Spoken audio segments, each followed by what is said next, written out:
नाश्ते और दोपहर के भोजन के बीच में और कुछ नहीं खाएंगे। अभी तक सवेरे के नाश्ते और दोपहर हमारा साथ देगा। 7 बजे नाश्ता करते हैं, 8 बजे तक कुछ नहीं लेंगे। 8 बजे पानी पी लिया, थोड़े निकले, चिंतन फिर किसी काम में लगाएं। तो माँ से, बहन से, पत्नी से कहा, भाई तुम पकोड़े बना रही हो, भोजन के समय मुझे दे देना। पत्नी ने कहा ठीक है, आपके लिए पकोड़े रख देंगे। पकोड़े खाने का काम हुआ और हमने मन को कहा कि भाई तेरे को देंगे, मना नहीं कर रहे हैं, पर थोड़ी मदद कर। तो अब 8 बजे तक मैंने उसको रोका, 8:30 बजे, 9 बजे तक रोका, 10 बजे तक। 10 बजे उससे कहा कि भाई पकोड़े तुझे जरूर खिलाऊंगा। पर 12 बजे जब भोजन की घंटी बजती है तो हमने अपने अन्नदाता ब्रह्मचारी से कहा कि भैया तू मुझे उसमें खिला देना। मन मान गया। अब ये मन 3 घंटे आपका मित्र था, उसको भी लगेगा कि आदमी मैत्री करने लायक है भाई, इसने नहीं कहा मुझे। अगर उससे मैं कहता तू पकोड़े मत खा, तो 8 से 12 बजे के बीच मुझे 12 बार पकोड़े खिला देता हूं, क्योंकि मैंने इतने वर्षों तक वही उसको सिखाया है। तो मन से भी शत्रुता न करें, तब मन हमारा मित्र बनेगा। हम ही अपने मित्र और शत्रु हैं। ये प्रक्रिया है।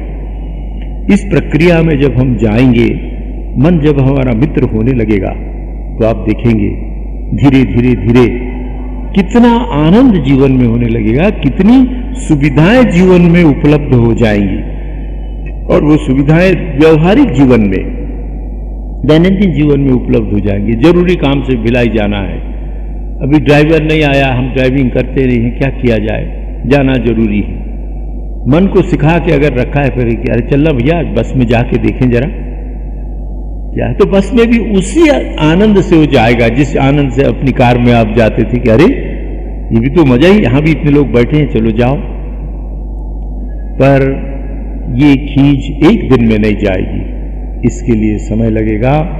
और हमें बार बार प्रत्येक कार्य के समय ये स्मरण करना पड़ेगा, सोचना पड़ेगा कि मेरा ये कार्य मेरा मित्र है या शत्रु है। इस कार्य से मुझे मेरे मन की शत्रुता मिल रही है या मित्रता मिल रही है, तो हम अपने मन के मित्र या शत्रु हैं। अब भगवान कहते हैं कि अर्जुन सुन, कौन शत्रु है और कौन मित्र है। बंधुरात्मा आत्मनस्तस्य येन आत्मैव आत्मना जितः अनात्मनस्तु शत्रुत्वे वर्तेत आत्मैव शत्रुवत्। भगवान कह रहे हैं कि हे अर्जुन सुन, अब कौन सा मन हमारा शत्रु है और कौन सा मन हमारा मित्र है, या मैं कब स्वयं का शत्रु हूं या स्वयं का मित्र हूं। येन आत्मना आत्मना जितः तस्य आत्मनः आत्मा एव बंधुः। हे अर्जुन, जिस व्यक्ति का मन या जिस व्यक्ति ने, यहां पर आत्मा से तात्पर्य शरीर और मन है, शुद्ध बुद्ध चैतन्य आत्मा की बात यहां नहीं है। संस्कृत में और विशेषकर गीता में ये आत्मा शब्द शरीर के लिए, मन के लिए, इंद्रियों के लिए और उस चैतन्य आत्मा के लिए भी आया है। तो जिस व्यक्ति द्वारा अपना मन और अपनी इंद्रियां अपने वश में कर ली गई हैं, जिसने अपने आप को जीत लिया है, उसी व्यक्ति का ये आत्मा मित्र है, उसका परम मित्र भी हो सकता है। शत्रु कब है? अनात्मनः आत्मा एव शत्रुवत् वर्तते।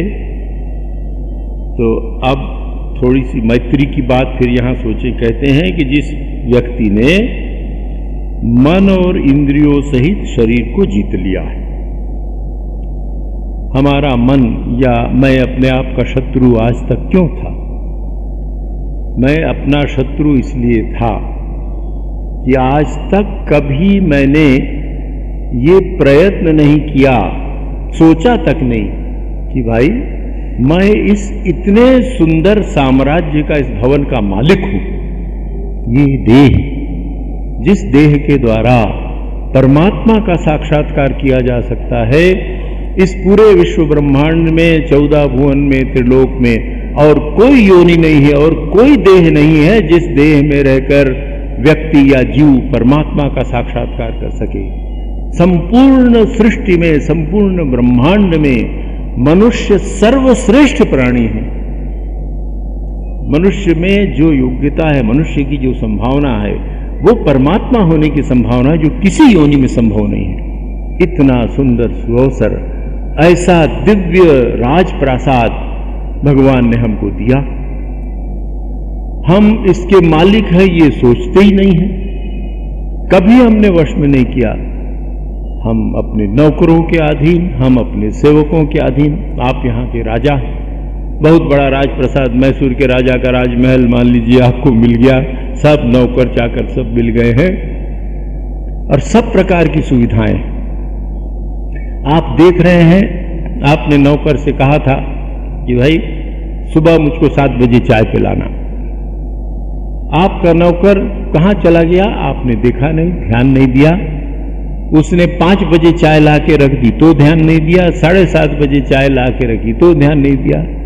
इसलिए कि अरे आज तक छूट दे रखी थी, कभी पूछा नहीं, कभी माना नहीं। हमने अपना अधिकार छोड़ दिया, अपना स्वामित्व छोड़ दिया। किस इतने विशाल भवन के हम स्वामी थे, मालिक थे, कि जिसके द्वारा क्या कुछ नहीं किया जा सकता है। संत तुकाराम सदैव स्वर्ग चले गए, ऐसी सामर्थ्य मनुष्य में है। पर हम अनात्मनः आत्मा एव शत्रुवत् शत्रुत्वे वर्तते। अनात्मना, जिस व्यक्ति ने अपने शरीर और मन को वश में करने का प्रयत्न नहीं किया है, उसका मन या वो स्वयं अपने शत्रु के समान व्यवहार करता है। खुली छूट हमने दे के रखी इतनी इंद्रियों को, और इंद्रियों को खुली छूट दी तो वो जहां चाहे हमको घसीट कर ले गए। इतना सुंदर रथ हमको मिला, कठोपनिषद में है, पहले भी आपको बताया गया था, उसकी विस्तृत चर्चा न करें, पर ये देह हमारी रथ है, ऐसी तुलना की गई है। इंद्रियां घोड़े हैं, बुद्धि सारथी है और वो आत्मा इसका रथी है। हमने बहुत सुंदर अरबी घोड़े रथ में जोत के रखे हैं, बहुत सुंदर रथ। किसी भी हमने कभी विचार नहीं किया कि इन घोड़ों में लगाम लगी हुई है। ये लगाम इसलिए है कि घोड़ों को वश में रखना चाहिए। बुद्धिम तु सारथिम विद्धि मनः प्रग्रहम एवच। प्रग्रह कहते हैं लगाम को। तो बुद्धि को कभी भी हमने ये नहीं कहा कि भाई ये घोड़ों की लगाम को तू वश में कर खींच के रख, छोड़ दिया। 10 घोड़ों का, 12 घोड़ों का, अरबी घोड़ों का रथ होगा, हम जा रहे हैं, कहां हमको गिराएगा। आज समाचार पत्र में पढ़ा, कोई बेचारे लोग दंतेश्वरी का दर्शन करने जा रहे थे, वो सुमो नदी में गिर गई, 10-12 लोग मारे गए। जो बचे उन्होंने बताया शायद रात को ड्राइवर बेचारे सो गए या गलती हो गई। तो ये घोड़े अगर वश में न हो तो निश्चित रूप से हमें गड्ढे में गिराएंगे, हमें मारेंगे। और दुर्भाग्य ये है कि इंद्रियां शरीर को तो मारेंगी, पर मन बचा रहेगा, फिर से वो जन्म लेगा, करोड़ों बार जन्म लेके मरना पड़ेगा, उसी जन्म और मरण के दुख में पड़ना पड़ेगा। तो इंद्रियों को, ये जो घोड़े हैं, इनकी लगाम को वश में रखें, तब तो फिर वही रथ जो हमें गड्ढे में गिरा रहा था, संत तुकाराम की तरह हमको सदैव स्वर्ग में पहुंचा देगा। कब? जब हम उन घोड़ों को वश में रखें। कहां रखना है? चलाएं। घोड़ों को वश में रखने का काम सारथी का है। बुद्धिम तो सारथिम विद्धि। बुद्धि जो हमें भगवान ने दी है, विचार करने की शक्ति दी है, वही बुद्धि हमको अपना मित्र बनाती है या अपना शत्रु बनाती है। बहुत पहले, लगभग 50 वर्ष पहले, एक संत ने मुझसे कहा था, हमारे एक बड़े साधु थे, कि बेटा देख, जन्म भर याद रखना, मनुष्य अपनी बुद्धि से कष्ट पाता है। और आज 50 वर्षों बाद मैं ये कह सकता हूं, उनकी बात अक्षरशः सत्य है। तो ये जो बुद्धि हमें मिली है, ये बुद्धि इन घोड़ों के लगाम को खींचेगी। अब घोड़ों के लगाम को ऐसा न खींच दें कि घोड़े के जबड़े टूट जाएं, तो भी व्यर्थ हो जाएगा। और लगाम को इतना ढीला न छोड़ दें कि घोड़े वश में न रहें। इसीलिए मध्यम पंथ लेके चलना पड़ता है। तो जब हमें ये बात पता लग गई, भगवान बता रहे हैं कि देखो, तुम अपने शत्रु कब हो? जब तुम्हारी इंद्रियां, तुम्हारा शरीर, तुम्हारा मन तुम्हारे वश में नहीं है तो तुम अपने शत्रु हो। आज हम अनुभव कर रहे हैं हमारे कब्जे में नहीं है, बात समझ में आ गई, पर हम कब इसको वश में करेंगे? जब हमें लगे कि हम इसके मालिक हैं। ठीक है, मालिक है ये तो लगे, पर मैं इस घर का मालिक हूं, तभी ये बात रही कि मैं घर से अलग हूं, घर नहीं हूं। घर नहीं कह सकता कि मैं घर का मालिक हूं। जब मैं अनुभव करता हूं कि मैं अलग हूं और ये घर अलग है, तो मैं कहता हूं इस घर का मैं मालिक हूं। तो इस घर के मालिक होने के लिए घर से अलग होना आवश्यक है। जब तक हम इंद्रियों से अपने को अलग करने का प्रयास नहीं करेंगे, कभी इंद्रियों के मित्र नहीं हो सकते। इंद्रियों से हाथ मिले, वो तो हमको घसीट रहे हैं, जैसे जानवर को गले में बांधकर घसीट के ले जाते हैं, सड़कों में आप देखते हैं। उसी तरह हमारी इंद्रियां आज जानवर की तरह हमें बांधे हुए हैं और घसीट के ले जा रही हैं। तो अपने को ये सोचना पड़ेगा, विचार से प्रारंभ करना पड़ेगा कि नहीं भाई, सभी शास्त्र कहते हैं, सभी महापुरुष कहते हैं और हमारा अनुभव हमको कहता है। मैं हाथ हूं कभी नहीं कहते, मेरा हाथ है। मैं मन हूं हम कभी नहीं कहते, मेरा मन है। इतना होते हुए भी हम उसकी दास्ता में इसलिए बद्ध है कि हम उससे अलग होने का प्रयत्न नहीं करते। धीरे धीरे जहां है वहीं से प्रारंभ किया जा सकता है। आध्यात्मिक जीवन की यही विशेषता है। अंतिम श्वास के समय में भी मनुष्य आध्यात्मिक जीवन प्रारंभ कर सकता है। वही चेतना वो विचार लेकर जाए तो आगामी जीवन उसको अच्छा मिल सकता है। तो यहां से हम प्रारंभ करें कि ठीक है, आज तक जो हुआ हुआ, अब मैं इनका सहयोग नहीं करूंगा, और जब मैं उनसे अलग हूं तो उनका मालिक हो सकता हूं। और जब इंद्रियों को ये मालूम होता है कि व्यक्ति ऐसा सोच रहा है तो पहले तो विरोध करेंगे, पर जो ही मालूम होगा कि अरे नहीं, मालिक तो यही है, जब ये मालूम हो जाएगा ये मालिक है तो वो अपना विरोध छोड़ देंगे। इसलिए हमें विचार यहां से करना पड़ेगा, साधना प्रारंभ यहां से करनी पड़ेगी। मैं इंद्रिय नहीं हूं, इंद्रियां मेरी हैं। मैं शरीर नहीं हूं, शरीर मेरा है। मैं बुद्धि नहीं हूं, बुद्धि मेरी है। ये भगवान द्वितीय अध्याय में सविस्तार कह रहे हैं। ये गीता में जो जो हम आगे बढ़ते हैं, इस तत्व को, द्वितीय अध्याय को विशेषकर विशेष ध्यान रखना चाहिए। वैसे सब जगह भगवान ने ये बात अल्प विस्तर मात्रा में कही है। तो मैं शरीर नहीं हूं, मन नहीं हूं, बुद्धि नहीं हूं, अहंकार नहीं हूं, और उसका दूसरा पक्ष मैं वही नित्य मुक्त शुद्ध बुद्ध चैतन्य आत्मा हूं। विचार से प्रारंभ करें, विचार से, हाँ, विचार से जीवन में आमूल परिवर्तन हो सकता है। भगवान श्री रामकृष्ण देव ने कहा, जो जिसका चिंतन करता है वो उसकी सत्ता पाता है। भगवान श्री रामकृष्ण देव ने उदाहरण दिया, अपरोक्षानुभूति का उदाहरण है वो, कि एक वो पीले रंग का कीड़ा होता है बर्रैया, वो कीड़ों को पकड़ कर ले जाता है, अब मिट्टी का छोटा सा वो घर बना कर रहता है, उसमें रख देता है। तो उस बर्रैये के डर से दिन रात वो कीड़ा बर्रैया का चिंतन करता रहता है, तो अपनी ये योनि छोड़कर वैसे बर्रैया हो जाता है। अपरोक्षानुभूति में भी ये बात आई। तो देखिए, जिस प्रकार का हम चिंतन करेंगे उस प्रकार हमारे व्यक्तित्व में परिवर्तन आएगा। आज अनुभूति नहीं है कि हम इंद्रियों से, मन से, बुद्धि से अलग हैं, कोई बात नहीं, किंतु उसका प्रारंभ यहीं से होगा कि जो होना था हो गया, मैं इनसे अलग हूं। और ये बात जितनी गहराई से हमारे मन में प्रविष्ट होगी, उतने अधिक हम अपने इंद्रिय मन आदि को वश में करने में समर्थ हो सकेंगे। और जिस दिन व्यक्ति इसका अनुभव कर लेगा तो इंद्रियां अपने आप उसके वश में हो जाएंगी। जैसे कछुआ अपनी इंद्रियों को समेट लेता है, भगवान ने द्वितीय अध्याय में बात कही, उसी प्रकार विचारों में इसको प्रारंभ करें कि मैं इंद्रिय नहीं हूं, मन नहीं हूं, बुद्धि नहीं हूं, अहंकार नहीं हूं, इनका मालिक हूं, ये मेरे लिए है, मेरे उपयोग के लिए है। तो ठीक है, अब कहां से उसका उपयोग करूं?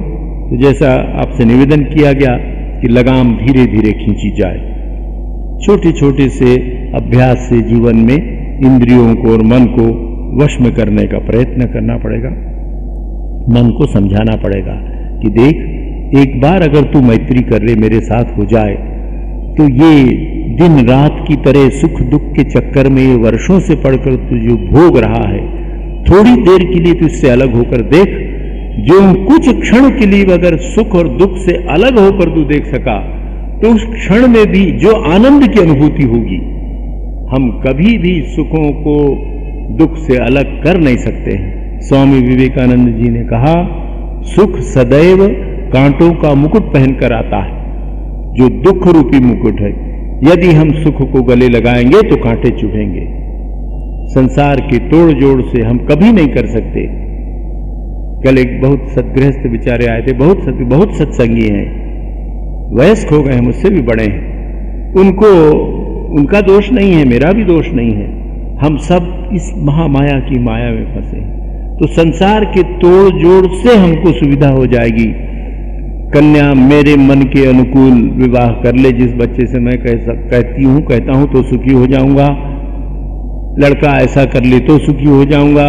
लड़का बहू मेरी बात नहीं मानते हैं तो वो अलग हो जाए तो सुखी हो जाऊंगा। या बहू छोड़कर चली जाए, डाइवोर्स कर ले, दूसरी बहू आए तो सुखी हो जाऊंगा।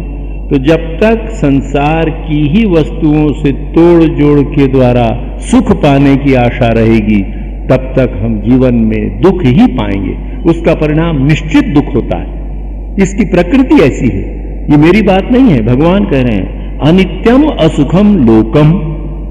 ये लोक क्या है? अनित्य है, असुख है।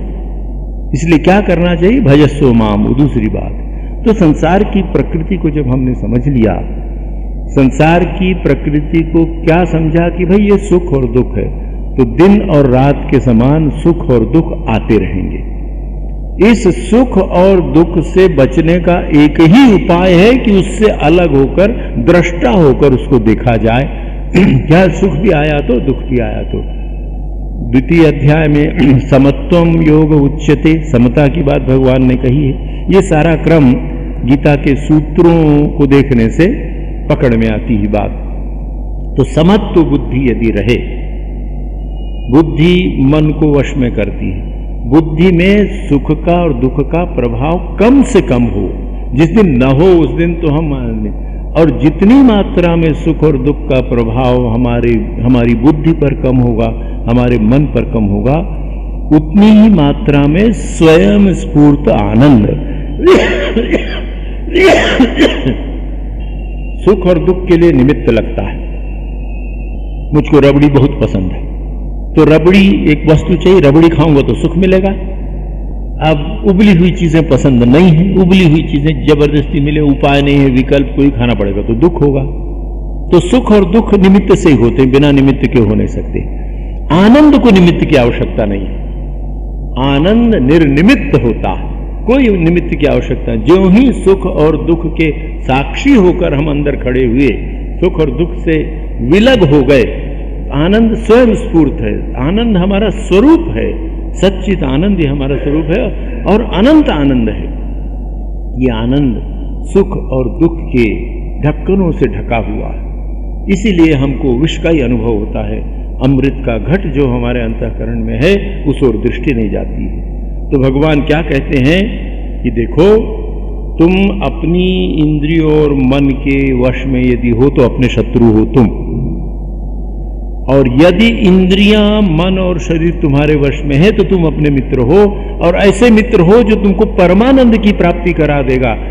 ऐसा मित्र हमारा मन हो जाएगा। हमारा यही शरीर, हमारा यही मन, हमारी यही इंद्रियां, हमारी यही बुद्धि परम मित्र होकर हमको इसी जीवन में ब्रह्मानंद का अनुभव करा देंगी। जीवन मुक्ति का अनुभव व्यक्ति कर लेगा, पर उन्हें मित्र बनाना पड़ेगा। और उन्हें मित्र बनाने का उपाय यही है कि हम सुख दुख से अलग हैं। देखें कि ये इंद्रियां मेरी है, ये बुद्धि मेरी है। ये अभ्यास धीरे धीरे सत्संग करने से होता है, विचार करने से होता है। ये विचार कब से प्रारंभ करें?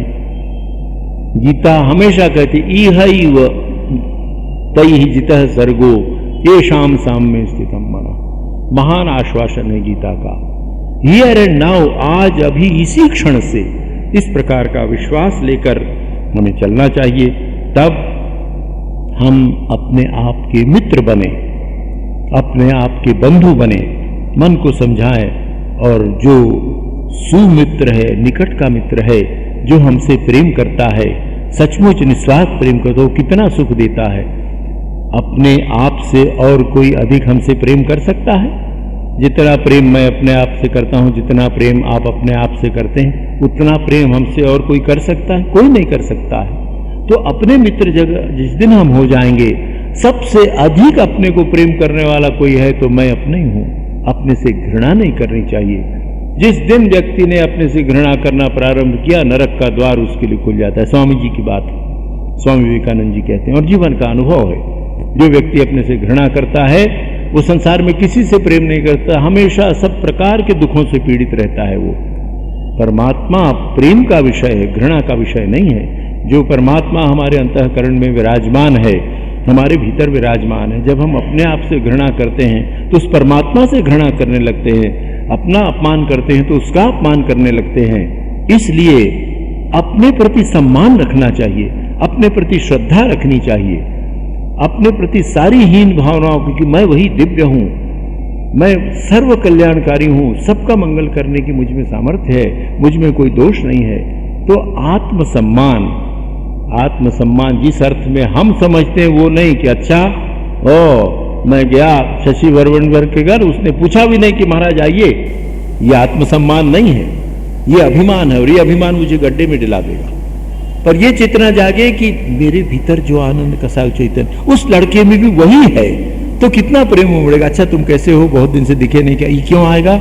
जब हृदय में ऐसा लगने लगे कि जो चैतन्य मेरे भीतर है वही चैतन्य उसके भी साथ है, तो ये आत्मसम्मान है।